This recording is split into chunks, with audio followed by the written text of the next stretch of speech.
So the trade floodgates have opened up. Another trade has happened recently, and this is a massive one happening between the Blackhawks and the Panthers surrounding Seth Jones. We'll get to all the details of this massive deal coming up right now.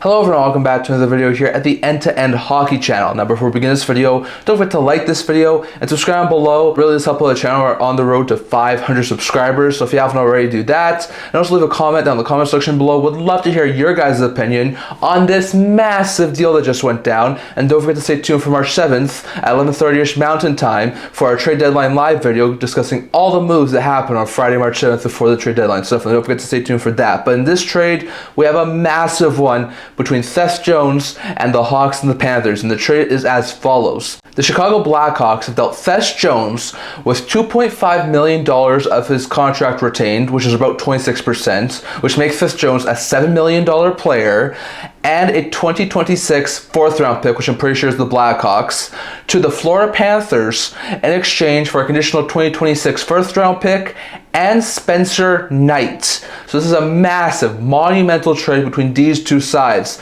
The Hawks get a star-level goaltender, and the Panthers get an upgrade on their blue line. So if we look at trade from the Panthers side first, they've been trading first-round picks so many years now. It's something that the Panthers are just doing at this point in time. They don't really value having first-round picks. They keep on wanting to go for it. So at this point in time, I don't think that's too much of a surprise to give off their first-round pick. Knight's a little bit of a surprising one. There's been some talk I heard earlier in the year that Knight could be flipped with how good Bobrovsky's been playing. I wasn't expecting him to get dealt. Now, I don't have any problems with the Panthers moving on from Knight, given how good Bobrovsky's playing. The only concern I have is in 2 to 3 years' time when Bobrovsky is retiring, or he has his contract ended and he goes somewhere else, will they be able to find a Knight replacement for the future? Like, that's the only question I have for Florida. But if they view someone in their system, or if they have their eye on someone who they can view as a potential long-term option, then I think this is a good move for the Panthers, because that defense was one of the glaring holes on this team, and they finally fixed it. Seth Jones added to that top four. You can have like Seth Jones play with Forsling or Mikkola. You have Aaron Ekblad in there too. Like, that top four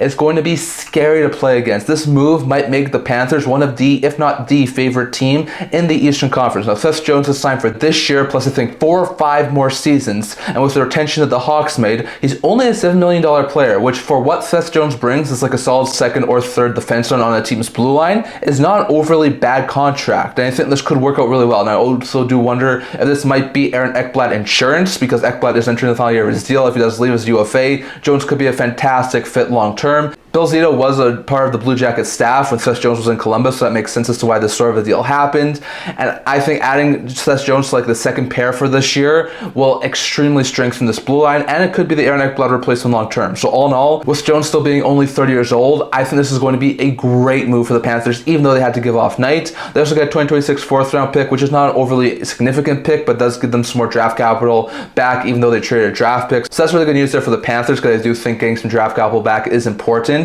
Meanwhile, for the Blackhawks, there's been a lot of talk over the past week or two that Seth Jones wanted to be moved to a contender and that he wanted to get traded. The Hawks weren't really opposed to keeping him, but they wanted to potentially meet his requirements, and they did by moving him to Florida, who is definitely a contender. Now, I do have to retain $2.5 million on his contract for the next 5 seasons, which isn't overly ideal, but to move a guy who didn't want to be there is not overly bad, and I do think this move does help out the Hawks long term. On top of that, they do get Spencer Knight. Now, Knight has this year plus next year left at a $4.5 million cap hit before becoming an RFA. At that point, the Hawks will have to try and extend him. Knight is a really good goaltender. Now, he suffered through the NHL Players Assistance Program last year. He's dealt with some injuries over the past couple of years, which has kept him out of a lot of game action over the past year and a half. But after the first few weeks of this year, he got into the backup role in Florida and has actually been doing pretty good as like the backup in Florida. Now, given the fact Bobrovsky's doing so well right now, they weren't playing him starting level minutes, but in Chicago, he will be the clear-cut starter for at least the next couple of years until a guy like Drew Commesso or Adam Gajan are able to come into the NHL lineup. So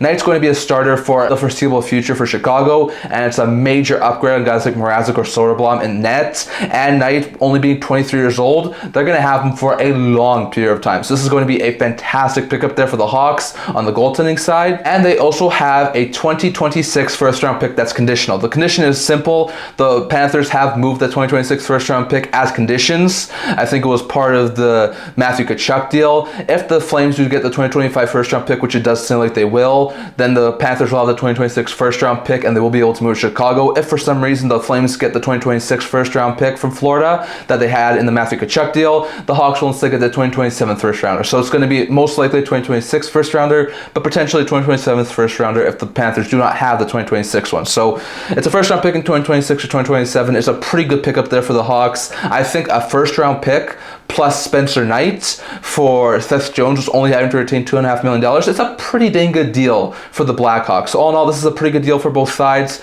Personally, I view this as a win-win deal. As much as I do think the Panthers moving Knight might hurt them long-term in net, I do think this helps both teams. It gives the Hawks a solid starting level goaltender that can help them now, and they don't have to wait for Gajan or Comesso to have a solid starting level goaltender, and it gives them an extra first-round pick, which they can use in a couple of years' time. And for the Panthers, it gets them a massive blue line upgrade and a little bit more draft capital with the fourth round pick. So definitely, I think this is a really good move for both sides. I'd love to hear your guys' thoughts on who you think won this deal down in the comment section below. But personally, I think this is a win-win for both sides. So definitely, that's all I'm going to talk about for today. I'd love to hear your guys' thoughts on all of this down in the comment section below and what your opinions on all of this was. And if you think that Seth Jones going to Florida is going to really strengthen their blue line. So definitely, that's all I'm going to talk about for today. Remember to like this video. If you like it, subscribe below. Thank you for all your support. Would never be able to without you guys. So if you haven't already, definitely subscribe button down below. Definitely leave a comment down in the comment section below, listing all that was discussed in today's video. Also a blog talking about news, rumors, analysis, stuff like that. So check that out. You'll link to that down in the description below. And can't wait to see you guys all for the next video. See you guys soon.